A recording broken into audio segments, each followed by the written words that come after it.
All right. So, with the Iran conflict that's going on right now, this has a direct impact to mortgage interest rates. And I put together a quick overview of what's going on in the markets right now so that you are informed and you can know how this is going to impact us right now, as well as how is it most likely to impact us here moving forward as far as interest rates go. This is very important if you were thinking of buying a home right now. It also impacts you if you're looking to sell a home.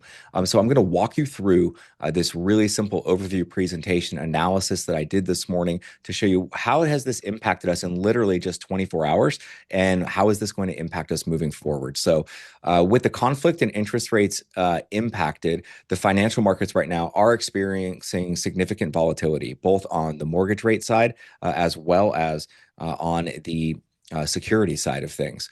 So, oil price shock fuels inflation.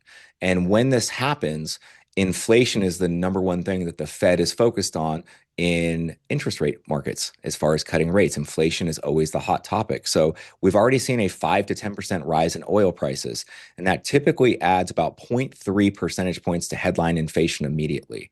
So for context, inflation has already exceeded the 2% target for 5 consecutive years, so making this shock critical. So if this doesn't come down and repeat itself, like to actually correct itself over the next few weeks, this could mean longer term higher rates for the next year to come, which isn't great, but it is a reality. Now, the chain reaction event is like Iran conflict, oil surge prices, inflation fears, and that is what equals potentially higher interest rates. Now, here's the tug of war and why rates are rising right now. Is that inflation pressure is currently overpowering the traditional like flight to safety. So, flight to safety means in conflict times, usually from an investment standpoint, in treasury bonds, which is what makes mortgage rates higher or lower, we would have some flight to safety of people investing out of securities, stocks, et cetera, and into US treasuries. And this effect has actually been muted during this specific conflict right now. So people aren't taking their money from an investment standpoint and putting it into US treasuries, which is where we would usually have some security in keeping the interest rates lower from a mortgage perspective and not seeing things go up higher, even in times of conflict. Now, the upward pressure right now that's winning that I'm showing here is oil driven inflation, right? Markets fear that sustained energy price hikes are going to be here for the long term. So that is really what I'm focused on is this a short term thing or is this a long term thing? The Fed rate cuts, likelihood that they're going to cut more rates in 2026 is reduced significantly right now. We're expecting multiple rate cuts in July, September. And right now, because of this conflict, those have been muted where people are saying, hey, we're not going to cut rates if this conflict is going to continue and show longer term inflation pressure. That's going to be bad for the economy. And so that is what the markets are looking at. Now, I will say this is that right now, this is a knee-jerk reaction. Okay, so this isn't something to completely panic about or be really overly concerned about because typically when this happens, it will fix itself over the next 3 weeks. Once we have a clearer view of what is the conflict resolution time? Is this going to be around for a long time or is this going to be resolved quickly? When we know it's going to be resolved quickly, in the previous 3 times that something like this has happened, interest rates actually went back down even after their initial increase. Okay.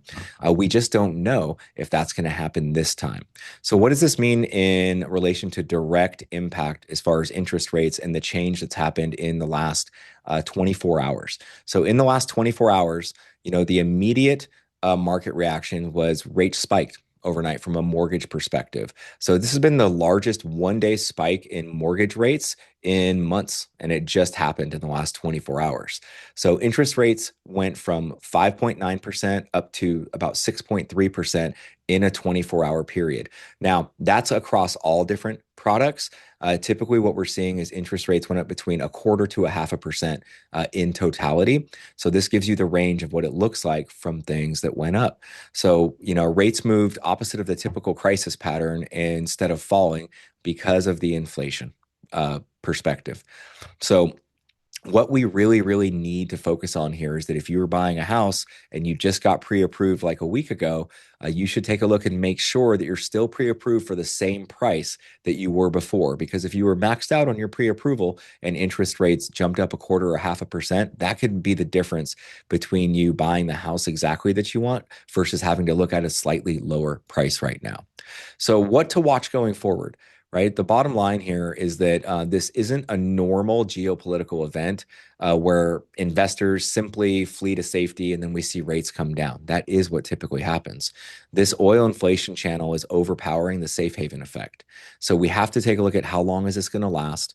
What does this mean to you? And the dilemmas that we're going to have in our interest rate market from a Fed policy perspective. If you have any questions about this, or if you need any more information, always feel free to reach out to me directly. I hope this was helpful, and I hope you have a great day.